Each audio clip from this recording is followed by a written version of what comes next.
다 함께 사도신경으로 우리의 신앙을 고백하겠습니다. 나는 전능하신 아버지 하나님 천지의 창조주를 믿습니다. 나는 그의 유일하신 아들 우리 주 예수 그리스도를 믿습니다.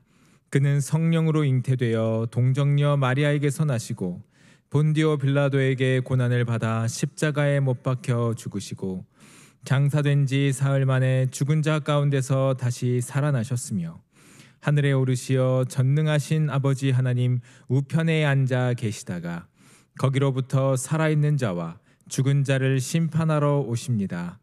나는 성령을 믿으며 거룩한 공교회와 성도의 교제와 죄를 용서받는 것과 몸의 부활과 영생을 믿습니다. 아멘. 찬송가 357장입니다. 찬송가 357장 함께 찬양하겠습니다. 주 믿는 사람 일어나 다 힘을 합하여 이 세상 모든 마귀를 다 쳐서 멸하세. 저 앞에 오는 적군을 다 싸워 이겨라. 주 예수 믿는 힘으로 온 세상 이기네. 믿음이 이기네. 믿음이 이기네. 주 예수를 믿음이 온 세상 이기네. 온 인류 마귀 괴휼로 큰 죄에 빠지니 진리로 띠를 띠고서 늘 기도 드리세. 참 믿고 의지하면서 겁없이 나갈 때 주 예수 믿는 힘으로 온 세상 이기네. 믿음이 이기네. 믿음이 이기네. 주 예수를 믿음이 온 세상 이기네. 끝까지 이긴 자에게 흰 옷을 입히고 또 영생복을 주시니 참 기쁜 일일세. 이 어두운 세상 지나서 저 천성 가도록 주 예수 믿는 힘으로 온 세상 이기네. 믿음이 이기네. 믿음이 이기네. 주 예수를 믿음이 온 세상 이기네. 아멘. 함께 기도하겠습니다. 사랑과 은혜가 많으신 아버지 하나님, 우리를 가장 사랑하시는 아버지의 마음을 생각합니다. 우리를 사랑해 주시는 하나님, 하나님의 사랑과 은혜에 감사드립니다. 이 시간 주님을 높여드리오니 아버지 하나님만 영광 받아 주옵소서. 아버지, 오늘은 영상으로 예배 드리는 날입니다. 모두가 떨어져 있지만 우리 주님은 시간과 공간을 초월하시는 분이신 것을 믿습니다. 하나님, 지금 각 가정에서 예배를 드리고 있는 분들 가운데, 일터로 출발하는 모든 분들 가운데 하나님의 사랑과 은혜를 부어주세요. 주님, 우리 대한민국을 위해서 기도합니다. 코로나19로 우리의 모든 삶이 무너져 버렸습니다. 그러나 무너진 것을 회복시켜 주시는 것은 오직 하나님 한 분이심을 고백합니다. 주님, 이 한국을 이끌어가는 지도자들에게 올바른 판단과 지혜를 더하여 주세요. 어려운 시대를 살아가는 모든 국민들에게 힘을 주시고 용기를 주세요. 고난을 피해갈 길을 열어주세요. 그래서 국민들이 절망하지 않고 소망과 희망으로 다시 일어나는 모든 국민들이 되게 도와주옵소서.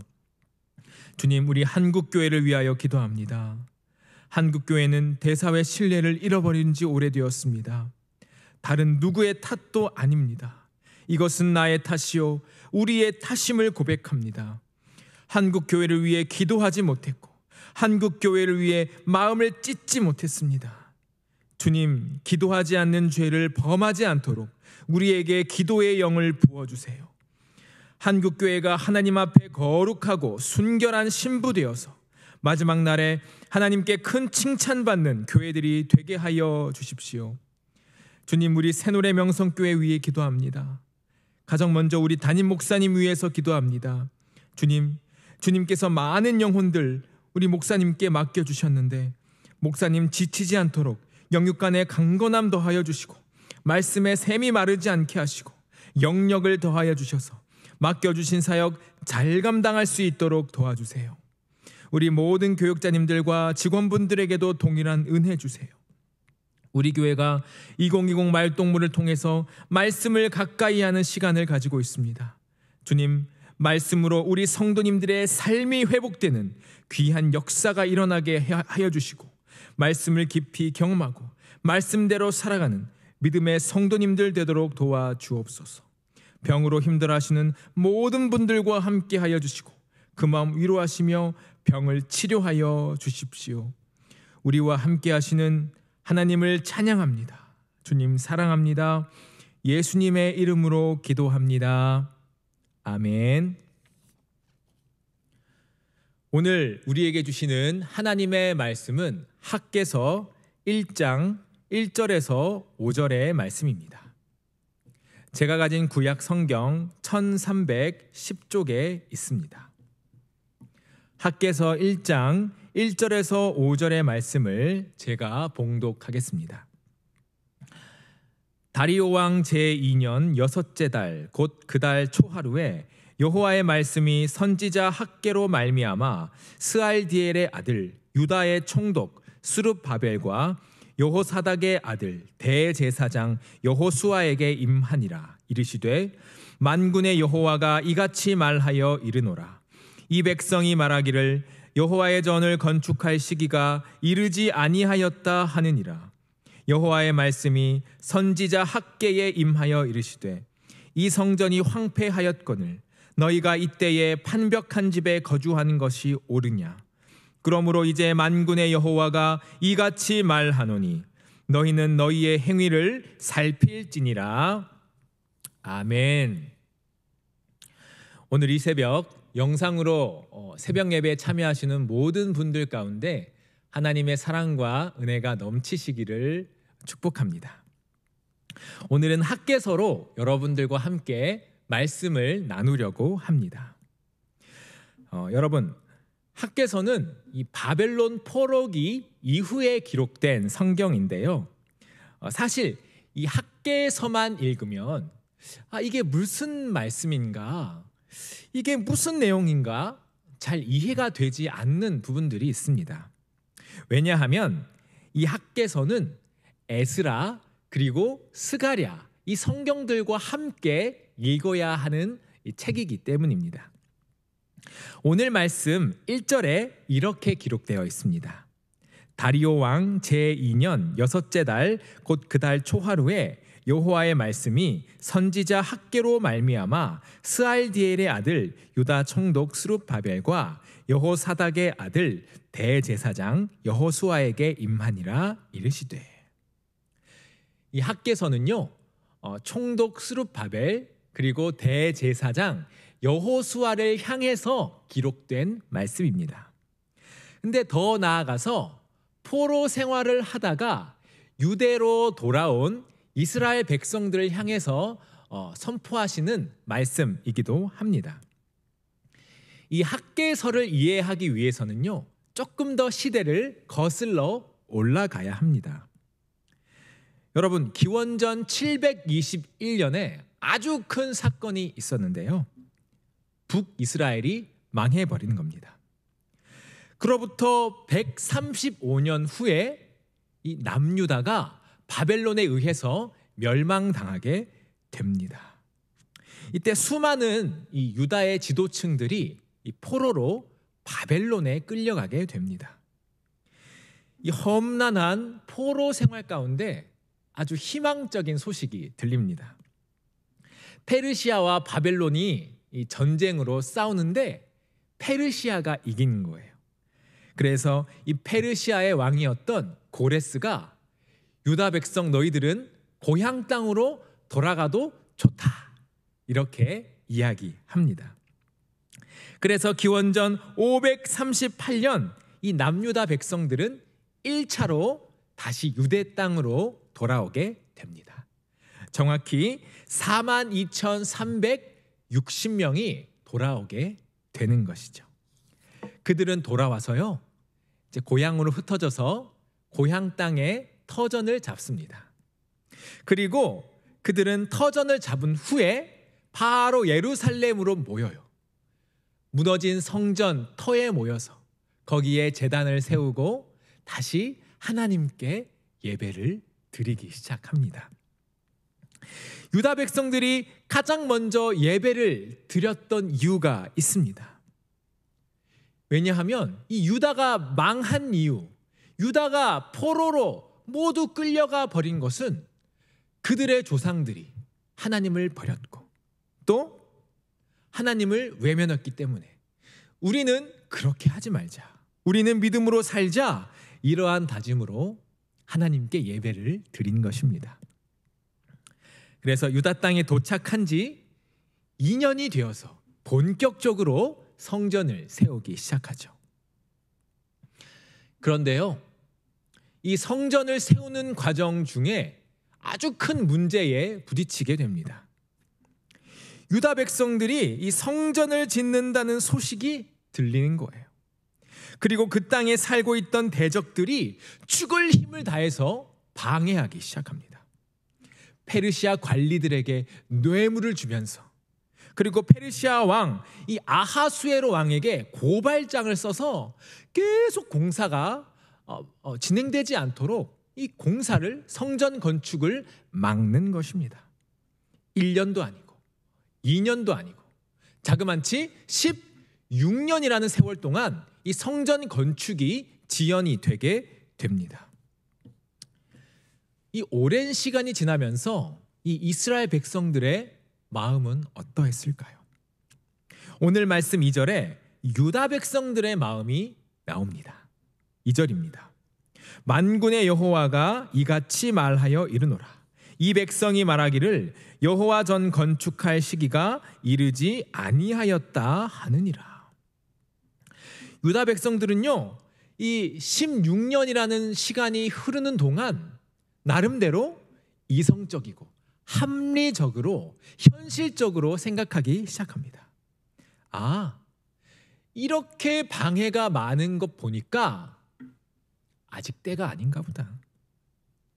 가장 먼저 성전을 세우는 것이 하나님의 뜻인데 그들은 그저 상황만을 바라보면서 자기들 마음대로 해석합니다. 그리고 세상으로 눈을 돌리기 시작합니다. 열심히 농사를 지어요. 가축을 기릅니다. 자기에게 주어진 일을 열심히 합니다. 그뿐만 아니라 집도 예쁘게 짓고 그 집 내부의 인테리어도 멋있게 꾸미는 거예요. 근데요, 아무리 농사를 짓고 아무리 가축을 기르고 아무리 일을 열심히 해도 이상하게 일이 잘 풀리지 않는 것입니다. 일은 열심히 하는데 일한 만큼의 결과가 자꾸 안 나오는 거예요. 왜 그럴까? 왜 그럴까? 학개서 1장에 보니까 그 이유가 나옵니다. 오늘 말씀 4절입니다. 이 성전이 황폐하였거늘 너희가 이때에 판벽한 집에 거주하는 것이 옳으냐? 새번역 성경에는 이렇게 번역합니다. 성전이 무너져 있는데 지금 너희만 잘 꾸민 집에 살고 있을 때냐? 이렇게 말씀합니다. 여러분, 유다 백성의 행동은 어떻게 보면 굉장히 합리적이에요. 어차피 성전 못 지으니까 그냥 우리 한번 잘 살아보자. 우리 유다가 이렇게 망했잖아. 우리 민족을 한번 부흥시켜보자. 이 생각 하나로 열심히 일합니다. 근데 하는 일마다 안 돼. 왜 그런 것입니까? 우선순위가 잘못된 것입니다. 성전을 먼저 세우는 것이 하나님의 뜻인데, 하나님을 사랑하는 삶을, 그 신앙을 세우는 것이 첫 번째 일인데, 그들은 그것을 잊고 말았습니다. 때가 아닌가 보다 생각하면서 하나님을 두 번째, 세 번째로 미루어 버리는 거죠. 사랑하는 성도님 여러분, 저는 성경을 읽으면서요, 좀 무서운 마음이 들었습니다.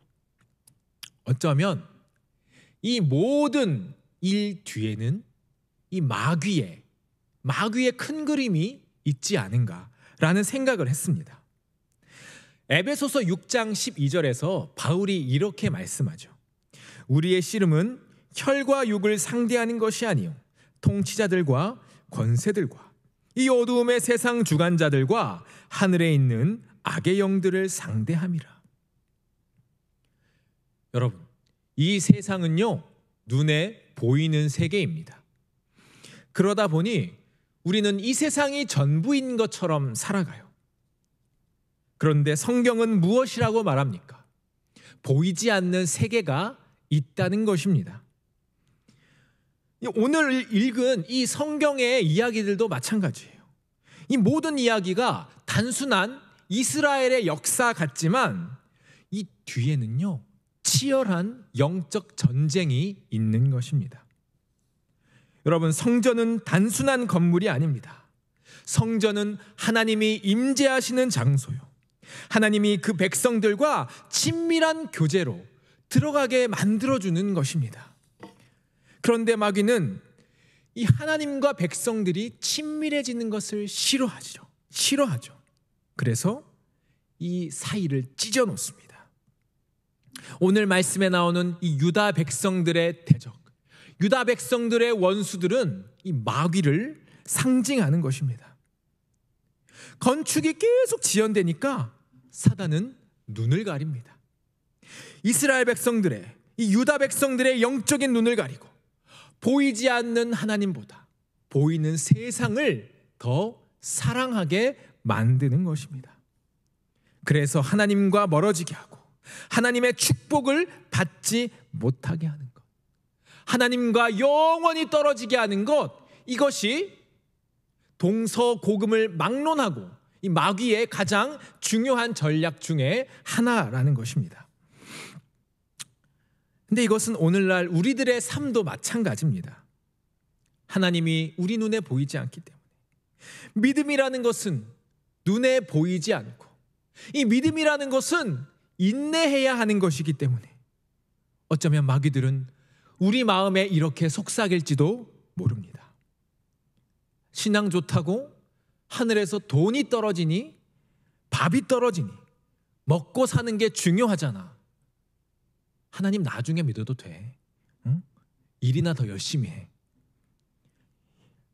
한 번 사는 인생 즐기면서 살아야지. 하나님 나중에 믿어. 지금 즐겨. 지금은 공부가 더 중요해. 그러니까 하나님은 나중에 믿고 지금은 공부만 열심히 해라. 여러분, 근데 유다 백성이 세상 일만 열심히 하다가 어떻게 됩니까? 아무리 사람이 노력하고 아무리 사람이 애를 써도 안 되는 일이 있다는 것입니다. 그래서 하나님이 5절에 말씀하시죠. 그러므로 이제 만군의 여호와가 이같이 말하노니 너희는 너희의 행위를 살필지니라. 이제 말씀을 맺겠습니다. 사랑하는 우리 성도님 여러분, 유다 백성에게 이 건축을 방해하는 사람들, 이 원수들이 나타난 것처럼 우리 삶에는 우리 신앙을 방해하는 수많은 원수, 수많은 세력들이 있습니다. 왜 그렇습니까? 그것은 우리의 삶이 하나님께 가까이 가지 못하도록 방해하는 그런 무수한 세력들이 있다는 것입니다. 그럴 때 우리는 어떻게 해야 합니까? 우리가 하나님 중심으로 돌아가야 하는 것입니다. 오늘 말씀, 이 학개서와 같이 이 동시대에 기록된 말씀이 있는데요, 스가랴의 말씀입니다. 오늘날 우리가 이 시대를 살아가는, 이 어두운 시대를 살아가는 우리가 어떻게 믿음으로 살아가야 하는가, 그것을 정확하게 알려준 이 말씀이 있는데요, 바로 이 스가랴 4장 6절의 말씀입니다. 스가랴 4장 6절에서 이렇게 말합니다. 힘으로도 안 된다, 능으로도 안 된다, 오직 나의 영으로 되느니라. 내 힘으로 성전을 건축하려고 했던 이 이스라엘 백성들에게 하나님 말씀하십니다. 얘들아, 너희들의 힘으로 성전 건축 안 돼. 그건 불가능한 일이야. 너희들의 능력으로 성전 건축 안 돼. 그것은 불가능한 일이야. 성전 건축, 하나님의 일은 오직 나의 영, 성령의 능력으로 되는 것이야. 하나님 이렇게 말씀하시는 것입니다. 사랑하는 여러분, 우리가 이 말씀을 기억하기를 원합니다. 이 세상 살아갈 때 우리를 공격하는 원수들이 너무나 많고, 우리가 믿음으로 살려고 할 때 우리의 믿음을 떨어뜨리려고 하는 그 모든 세력들 가운데 우리가 어떻게 믿음으로 살 수 있습니까? 오직 하나님의 영, 성령의 능력, 성령의 충만으로 가능한 줄로 믿습니다. 우리가 성령 충만으로 오늘 하루를 살아갈 때 하나님이 우리의 삶을 이끌어 주시고 우리의 믿음이 하나님 안에 굳게 서게 도와주실 줄로 믿습니다. 오늘 우리 학개서를 통해 주신 이 하나님의 말씀, 이 스가랴서를 통해 주신 이 하나님의 말씀을 기억하시면서 이 학개 선지자의 이 말씀을 듣고 다시 돌아와서 무너진 모든 것을 회복한 이 이스라엘 백성들처럼 여러분들의 삶에 무너진 모든 것을 회복하는 그런 믿음의 역사가, 그런 기적의 역사가 우리 모든 성도님들 삶에 가득하기를 예수님의 이름으로 축복합니다. 우리 함께 기도하겠습니다. 이 시간 기도하실 때 하나님, 오늘 하루 성령 충만하게 하여 주십시오. 하나님, 저의 영적인 눈을 열어서 깨어있게 하여 주십시오. 그리고 우리 가지고 오신 기도의 제목들로 우리 주여 3번 부르고 함께 기도하겠습니다. 주여, 주여, 주여. 하나님 아버지, 은혜와 사랑을 감사합니다. 주님 아버지, 이 세상 살아갈 때 우리가 무엇으로 살아가야 합니까? 오직 성령의 충만으로 살아가야 할 줄로 믿습니다.